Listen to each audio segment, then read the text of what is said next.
If your desire is to become spiritually stronger, emotionally healthier, and relationally smarter, you're at the right place. Speaker and writer Stephanie Smith inspires and equips you to achieve these 3 key aims. If you're a parent, you also learn how to raise empowered kids, ready for adulthood. Let's get started. Welcome back to the Godly Impact Podcast. I'm delighted that you are here. We are continuing today in this series, You're in the People Business. Whether you are an educator, a parent, or if you work at any kind of a company whatsoever, or you're an entrepreneur and you have your own business, you're in the people business. That's right. Whether you are a plumber, an electrician, an engineer, you are in the C-suite of a company that is producing billions of dollars worth of widgets, you're in the people business because ultimately widgets don't buy widgets. People hire people. People are the ones who buy things. You're in the people business. And in this series, what we are looking at are 6 essential elements to be able to have excellent human relationships. You know, there are 6 elements of all the different elements that exist, there are only 6 that are absolutely necessary for life on earth.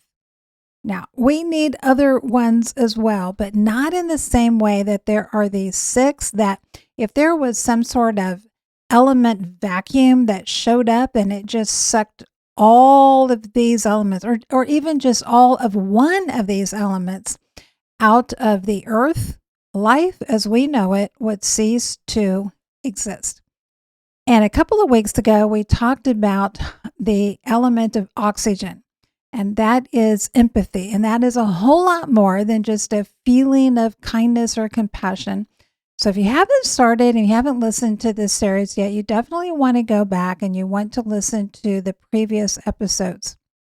These do kind of build on one another, and you're not going to want to miss one of these because just as we have these 6 essential elements for life on earth, there are 6 essential elements that we have to have if we are going to have our human relationships well. And these apply in marriages, they apply in parent-child relationships and friendships between colleagues, between businesses and their customers. And in last week's episode, we talked about the element of sulfur, because sometimes it's a little stinky, but we have to be willing to do the work of repair, and we have to do that work well. So we talked about the work of repair last week, and today what we're going to talk about is what I'm going to liken to phosphorus. That's right. Phosphorus is one of those elements that is crucial for life on Earth. Now, phosphorus has some interesting characteristics. One is it is highly reactive. As a matter of fact, it has been used and is still used in different manufacture of certain types of weapons. And it can be highly regulated because of its high levels of reactivity. Even at some temperatures, phosphorus will just spontaneously combust. You ever know people like that just seem like out of nowhere, they just spontaneously combust? Well, it's a little bit like phosphorus. It's also interesting because phosphorus is never found all by itself as an element in the natural world. It doesn't exist anywhere in nature that we know of in a natural state all by itself. It's always part of these other systems. It's part of minerals. It combines with other elements to form different types of minerals. It's part of biological systems in the form of phosphate. Now, phosphorus is crucial for energy at the cellular level. Now, I am not a chemist. I am not a biologist, but I do remember a little something called mitochondria and how important they are in all of our human systems. Without the work that these mitochondria do at the cellular level, we would cease to function.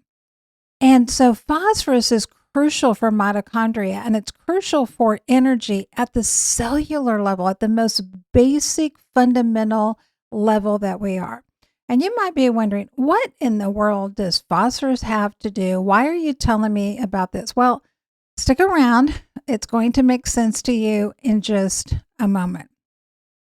Another aspect of phosphorus is that when it combines with these other elements, like calcium, for example, then it actually produces a tremendous amount of stability and structure.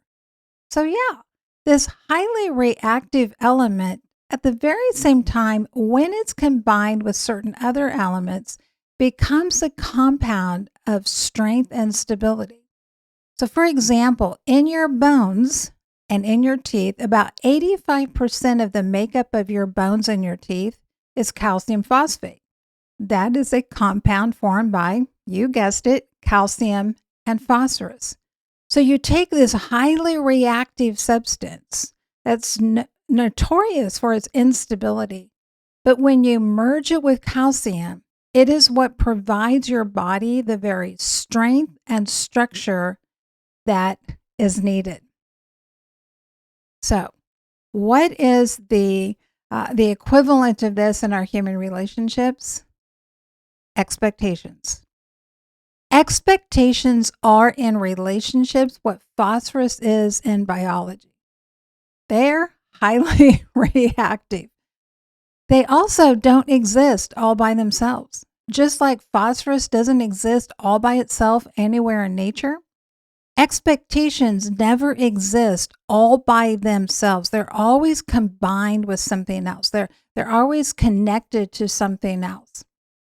They're connected to the beliefs that we picked up in our family of origins. They're connected to messages that we've adopted from the people that we associate with, the communities that we're a part of. They're also connected to ideas that we absorb from the culture. So there's nothing about expectations where they just exist in isolation. They're always connected to something else. Now, sometimes we hear the message that love doesn't come with expectations. Okay, can I just tell you right now, that's nonsense. That is ridiculous. That is one of those messages that sounds really good and it's charming and all of that, but it's just nonsense. The reality is that love absolutely has expectations. I have expectations of my husband. I expect that he's going to come home at the end of a day if he's out working.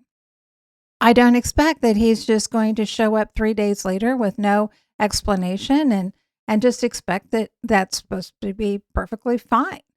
I mean, we do have expectations, and we should have. So get over the idea that, oh, if I have real love and maturity, I'm not going to have any expectations. That's just nonsense. We've also been told for a long time, at least here in the West, that the number one reason for failure in our relationships is poor communication. But I'm going to challenge that idea, and I'm going to suggest that the number one reason for failure in relationships is misalignment of expectations. Expectations are something bedrock. They're something measurable. They're tangible. Communication isn't the same way. Now, I understand that there are communication techniques and all of that, but the techniques always still have to have something concrete, something measurable in order to be able to use the techniques. So communication is different from expectations, and most communication never gets to the level of expectations. So I want you to imagine for a minute like a communication pyramid. And at the very top level of that pyramid, think of something where we might say it's where we talk about what you did or didn't do. You didn't pick up the kids when you were supposed to. You didn't go mail that letter when you were supposed to. You didn't get online and pay that bill when you were supposed to. Well, you went out and bought that boat. Well, you went out and bought those clothes. So there's this level that we talk about what somebody else did or didn't do, and that's a level of action or inaction. And all too often, that's about as deep as our communication goes. We go back and forth about what somebody did or didn't do. It's the level of inaction or action. We might get to the second level, which is how I feel about that. And that's good. We need to be able to talk about that. But oftentimes, that's as deep as the communication goes as well. And there are techniques that are very popular. They've been around for a long time where we reflect back. Oh, well, you tell me how you feel, and then I'll reflect back to you, and then you can tell me, did I hear you correct? And those techniques have their place, but they're not deep enough. They usually only get to about one of these first couple of levels. Now, sometimes we get to the third level, which is about what I did or didn't do. Now, we can be pretty quick to talk about what I did or didn't do in that first level when we are promoting ourselves, when we are making ourselves look good, when we are trying to showcase to somebody else how we showed up, we did what we were supposed to do. And it's not a matter that that's always wrong. It's not always a matter of being selfish. I mean, there are times that we need to draw attention to the fact that, excuse me, but I did show up. I did keep my word. I did take care of my responsibilities. So pointing out where we have done well is not automatically selfish. But sometimes when we get down to this third level, and after we've talked about what you did or didn't do, and we've talked about how I feel about that, and maybe we've even listened to how somebody else feels about that. If we get to that third level where we're talking about what I did or didn't do, when we're talking about it from an acknowledgement of failure, that's great. That's good. We want to get to that level as well.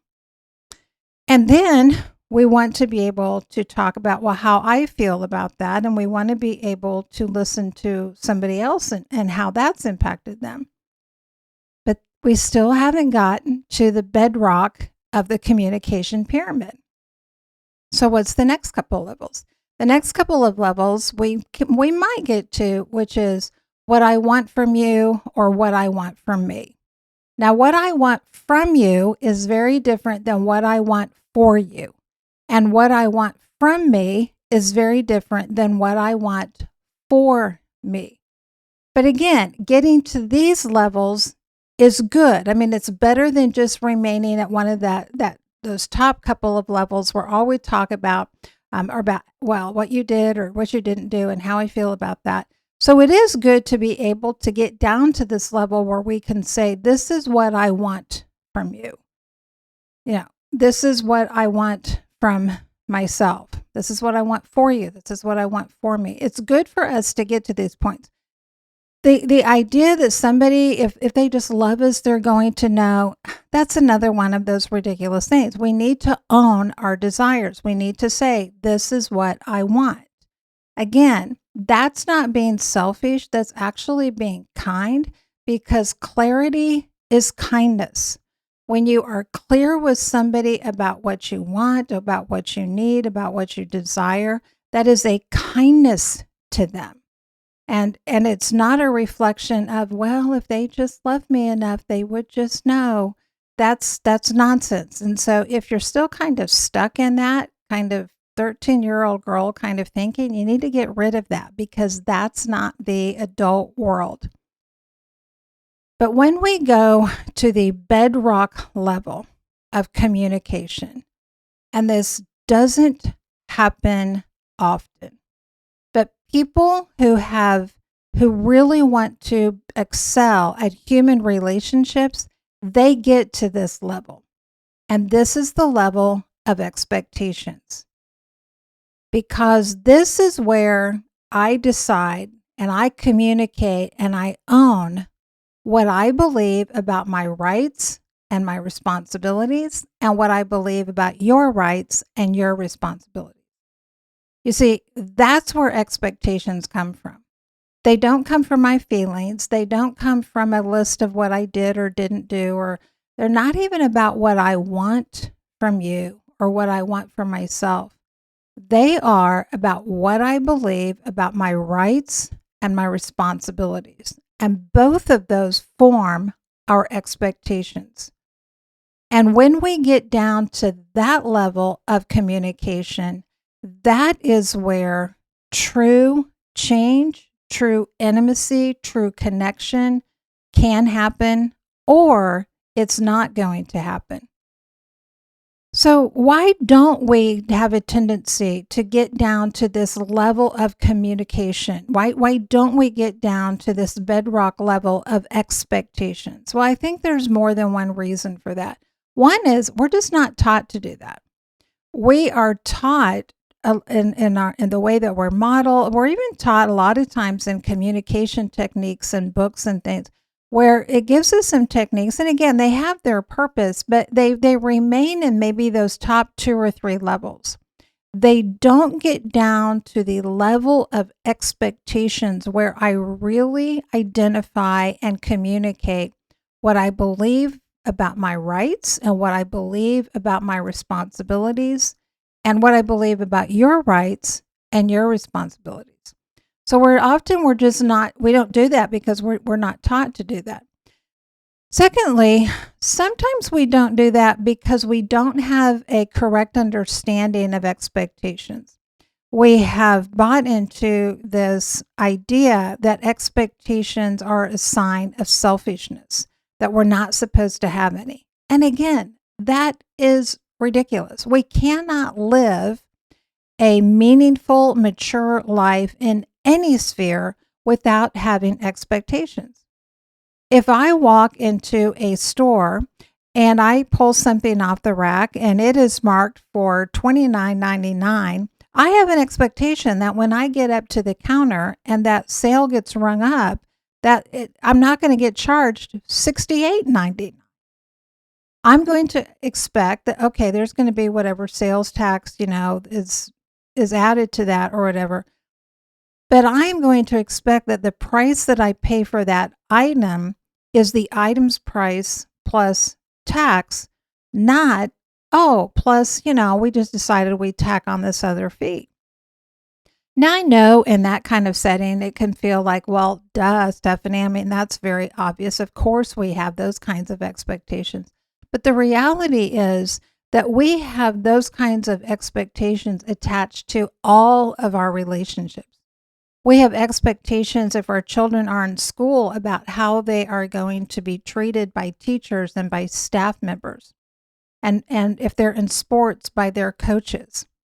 We have expectations of our spouses and of our children and of our siblings and all of these different relationships. And again, the issue is not that we need to try to get rid of our expectations. Rather, it's that we need to look at them and we need to identify them. Because here's the thing. Expectations reveal what I believe about my place in the world. They reveal what I think that I am entitled to and what I am responsible for. And part of the reason that we don't often get down to this level of communication is because sometimes our expectations don't make us look too good.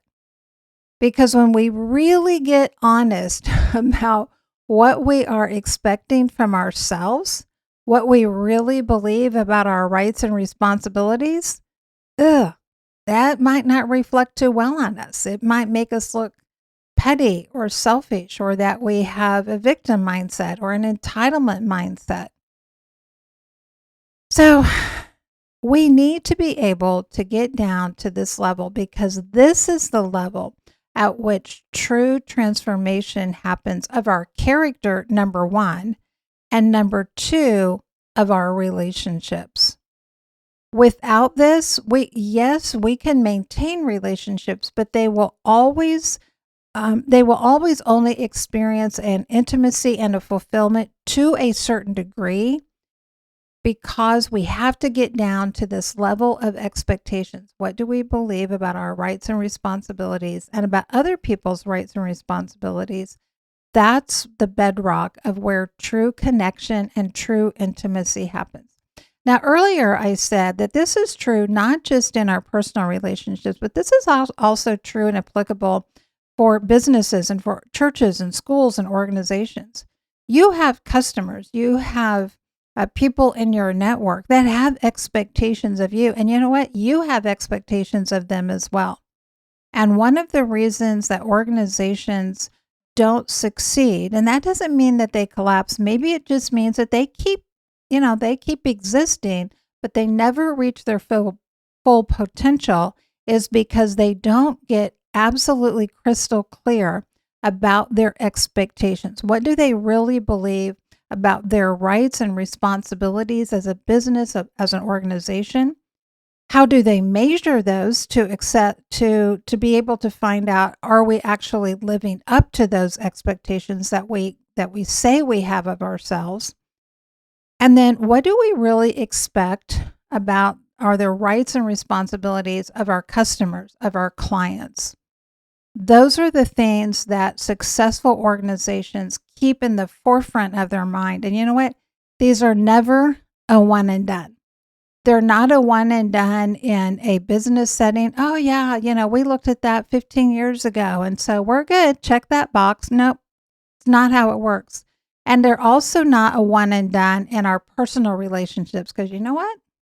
People change, right? Life moves us into different seasons. And then even if we have the same set of expectations about our rights and responsibilities, the application of that is going to change throughout life. It's just the nature of life. So just like phosphorus is reactive, we're always reacting to others from our expectations, even when we haven't given voice to our expectations, even to ourselves. But when we take our expectations and we combine these with the truths that God has established about our rights and responsibilities, a new compound forms that can give us stability and strength. So just like phosphorus, when it's combined with calcium and it creates this new compound, calcium phosphate, that gives us strength and stability in our bones and in our teeth. In the same way, when we combine our expectations and we align them, and that might mean they have to change. There might be some expectations that we have to go, that doesn't align with what God has said. So when we align our expectations with God's truths, that is when we can have stability and strength in ourselves and in our relationships.